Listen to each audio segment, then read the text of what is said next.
ಬಿಹಾರ ವಿಧಾನಸಭಾ ಚುನಾವಣೆಯ ರಣಕಣ ರಂಗೇರ್ತಾ ಇದೆ. ಇವತ್ತು ಬಿಜೆಪಿ ಹಾಗೂ ಆರ್ಜೆಡಿಯ ಹಲವು ಅಭ್ಯರ್ಥಿಗಳು ನಾಮಪತ್ರವನ್ನು ಸಲ್ಲಿಕೆ ಮಾಡಿದ್ದಾರೆ.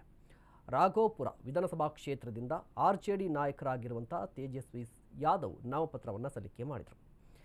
ಈ ಸಂದರ್ಭದಲ್ಲಿ ಆರ್ಜೆಡಿಯ ಮುಖ್ಯಸ್ಥರಾಗಿರುವಂತಹ ಲಾಲೂ ಪ್ರಸಾದ್ ಯಾದವ್ ಕೂಡ ಹಾಜರಿದ್ದರು. ಅದಾದ ಬಳಿಕ ನಿತೀಶ್ ಕುಮಾರ್ ವಿರುದ್ಧ ತೇಜಸ್ವಿ ವಾಗ್ದಾಳಿ ನಡೆಸಿದರು. ಜೆಡಿಯು ಪಕ್ಷ ನಿತೀಶ್ ಕುಮಾರ್ ಕೈಯಲ್ಲಿ ಇಲ್ಲ, ಬಿಜೆಪಿಯವರು ಖರೀದಿ ಮಾಡಿರುವಂಥ 3 ನಾಯಕರ ಕೈಯಲ್ಲಿ ಈ ಪಕ್ಷ ಇದೆ ಅಂತ ಹೇಳಿ ವಾಗ್ದಾಳಿ ನಡೆಸಿದರು. ಮತ್ತೊಂದು ಕಡೆ ಇದೇ ರಾಘೋಪುರ ವಿಧಾನಸಭಾ ಕ್ಷೇತ್ರದಿಂದ ತೇಜಸ್ವಿ ಯಾದವ್ ವಿರುದ್ಧ ಪ್ರಶಾಂತ್ ಕಿಶೋರ್ ಅವರು ಕಣಕ್ಕಿಳಿತಾರೆ ಅನ್ನುವ ಸುದ್ದಿ ಮಾತ್ರ ಇತ್ತು.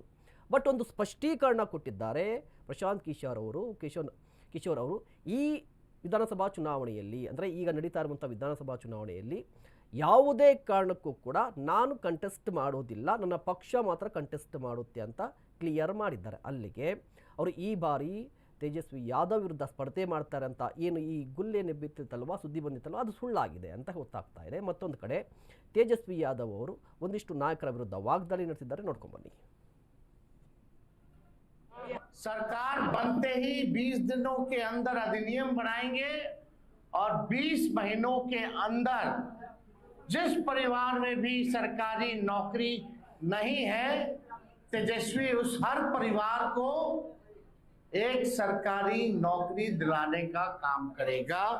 सरकार बनते ही 20 दिनों के अंदर अधिनियम बनाएंगे और 20 महीनों के अंदर जिस परिवार में भी सरकारी नौकरी नहीं है, तेजस्वी की सरकार एक इंजन भ्रष्टाचार में तो दूसरा इंजन अपराध में है और बिहार की जनता इस बार बदलाव चाहती है और इस बार बदलाव तय है। लोग मोदी जी गुजरात में फैक्ट्री लगवाते हैं, विक्ट्री चाहिए बिहार में। अब बिहार की जनता हर किस नहीं देखेगी। अब जनता दल यूनाइटेड ನಿತೀಶ್ ಕುಮಾರ್ ಜಿ नहीं चला रहे बल्कि ಇನ್ನು ಮಹಾಗಠಬಂಧನ್ನಲ್ಲಿ ಸೀಟು ಹಂಚಿಕೆಯ ಬಿಕ್ಕಟ್ಟು ಮುಂದುವರಿತಾ ಇದೆ. ಒಂದು ಕಡೆ ಬಿಜೆಪಿ, ಜೆಡಿಯು, ಆರ್ಜೆಡಿ ನಾಯಕರು ನಾಮಪತ್ರವನ್ನು ಸಲ್ಲಿಕೆ ಮಾಡ್ತಾ ಇದ್ದಾರೆ. ಬಟ್ ರಾಹುಲ್ ಗಾಂಧಿ ಅವರು ದೊಡ್ಡ ಯಾತ್ರೆಯನ್ನು ನಡೆಸಿದ್ರಲ್ವಾ ಬಿಹಾರದಲ್ಲಿ. ಕಾಂಗ್ರೆಸ್ ಪಕ್ಷ ಏನು ಮಾಡ್ತಾ ಇದೆ ಅಂತ ಹೇಳಿದ್ರೆ, ಕಾಂಗ್ರೆಸ್ ಪಕ್ಷ ಈಗ ಅತಂತ್ರವಾಗಿದೆ. ಆರ್ಜೆಡಿ ಹಾಗೂ ಕಾಂಗ್ರೆಸ್ನಲ್ಲಿ ಸೀಟು ಹಂಚಿಕೆಯ ಪ್ರಕ್ರಿಯೆ ಏನಿದೆಯಲ್ವಾ, ಇದು ಬಿಕ್ಕಟ್ಟಾಗಿಯೇ ಉಳಿದುಕೋತಾ ಇದೆ. ಇದರ ನಡುವೆ ಆರ್ಜೆಡಿಯ ನಾಯಕರು ಕೂಡ ಒಂದು ಪಟ್ಟಿಗೆ ಬದ್ದಿದ್ದಾರೆ, ಅಂದರೆ ಒಂದು ಹಠಕ್ಕೆ ಬಿದ್ದಿರುವಂಥದ್ದು. ನೀವು ಏನೇ ಮಾಡಿದ್ರು, ಕಾಂಗ್ರೆಸ್ ನಾಯಕರು ಏನೇ ಮಾಡಿದ್ರು 100+ ವಿಧಾನಸಭಾ ಕ್ಷೇತ್ರದಲ್ಲಿ ಸ್ಪರ್ಧೆ ಮಾಡ್ತೀವಿ ಅಂತ ಹೇಳ್ತಾ ಇದ್ದಾರೆ. ಬಟ್ ಕಾಂಗ್ರೆಸ್ ಹೇಳ್ತಾ ಇರುವಂಥದ್ದು ಇಲ್ಲ, ನಮಗೆ 60ರಿಂದ 65 ವಿಧಾನಸಭಾ ಕ್ಷೇತ್ರಗಳ ಟಿಕೆಟ್ ಬೇಕು ಅಂತ ಕೇಳ್ತಾ ಇದ್ದಾರೆ. ಸೊ ಈ ಕ್ಷೇತ್ರ ಹಂಚಿಕೆಯ ಹಗ್ಗ ಜಗ್ಗಾಟ ಇನ್ನೂ ಕೂಡ ಮುಂದುವರಿತಾ ಇದೆ. ಇನ್ನೂ ಕೇವಲ 2 ದಿನ ಮಾತ್ರ ಬಾಕಿ ಇರುವಂಥದ್ದು. ಮೊದಲ ಹಂತದಲ್ಲಿ ಚುನಾವಣೆ ನಡೀತಾ ಇದಲ್ವಾ, ಆ ಚುನಾವಣೆಗೆ ನಾಮಪತ್ರ ಸಲ್ಲಿಕೆಯ ಅವಧಿ ಇನ್ನು 2 ದಿನ ಮಾತ್ರ ಇದೆ. ಈ 2 ದಿನಗಳ ಅವಧಿಯಲ್ಲಿ ಎಲ್ಲವೂ ಕೂಡ ಕ್ಲಿಯರ್ ಮಾಡಬೇಕಾಗಿರುವಂಥದ್ದು. ಬಟ್ ಕ್ಲಿಯರ್ ಆಗುತ್ತಾ ಅನ್ನೋದು ಸದ್ಯದ ಯಕ್ಷ ಪ್ರಶ್ನೆಯಾಗಿದೆ ಅಂತ ಗೊತ್ತಾಗ್ತಾ ಇದೆ.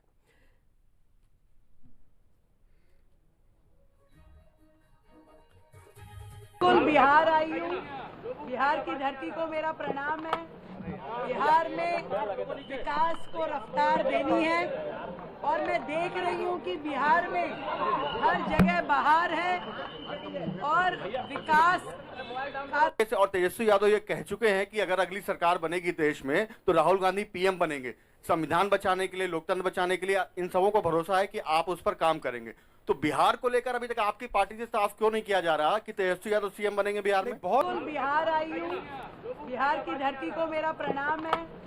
बिहार में विकास को रफ्तार देनी है और मैं देख रही हूँ कि बिहार